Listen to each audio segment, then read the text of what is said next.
धर्मवीर 2 आणि नवरा माझा नवसाचा 2 या दोन्ही सिनेमाचे प्रत्येक दिवसाच्या कमाईचे आकडे आम्ही सांगणार आहोत आणि शेवटी कोण बाजी मारणार आहे हेही सांगणार आहोत। दोन्ही सिनेमे सिक्वेल आहेत। दोन्ही सिनेमांचे पहिले भाग तुफान चालले, त्यामुळे यांचे कमाईचे कंपॅरिझन पाहण्यात मजा येईल। दोन्ही सिनेमे एकमेकांना काटेकी टक्कर देत आहेत। तर पाहूया यांनी बॉक्स ऑफिसवर काय कमाल केली आहे। प्रवीण तरडे दिग्दर्शित आणि अभिनेता प्रसाद ओकची मुख्य भूमिका असलेला सिनेमा धर्मवीर 2 बॉक्स ऑफिसवर चांगली कमाई करताना दिसतोय।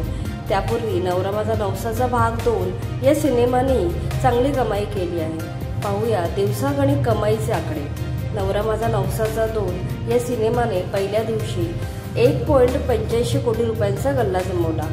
त्यानंतर दुसऱ्या दिवशी 2.5 कोटी, तिसऱ्या दिवशी 3.75 कोटी, चौथ्या दिवशी 1.2 कोटी, पाचव्या दिवशी 1.1 कोटी, सहाव्या दिवशी 95 लाख, सातव्या दिवशी 90 लाख। अशा प्रकारे नवरा माझा नवसाच्या सिनेमाची एका आठवड्याची कमाई 12.25 करोड होती।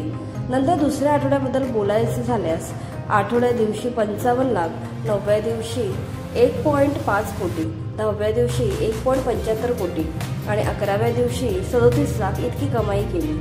त्यामुळे 11 दिवसात या सिनेमाने एकूण 16 कोटी 42 लाख रुपयांची कमाई केली आहे।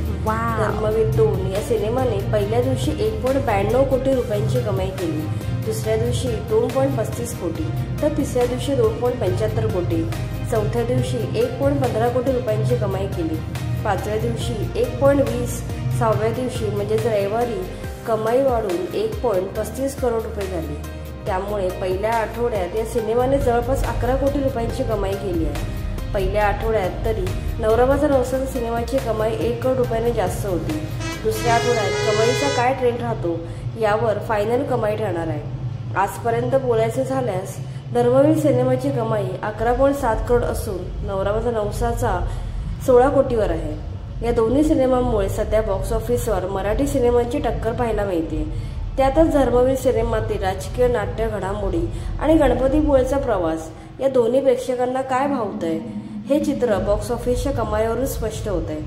तरीही हे दोन्ही सिनेमे अपेक्षेपेक्षा कमी कमाई करत आहेत। या दोन्ही सिनेमांकडून निदान 25 करोडची अपेक्षा होती। ट्रेंड पाहता हे दोन्ही सिनेमे 25 करोडचा टप्पा ओलांडणार नाहीत असं वाटतंय। तरी मराठी सिनेमाला अंडर एस्टिमेट करता येणार नाही। तिसऱ्या चौथ्या आठवड्यात स्टेडी कमाई राहील तर हा आकडा दूर नाहीये। अशाही दोन्ही सिनेमे हा जादुई आकडा पार करतील।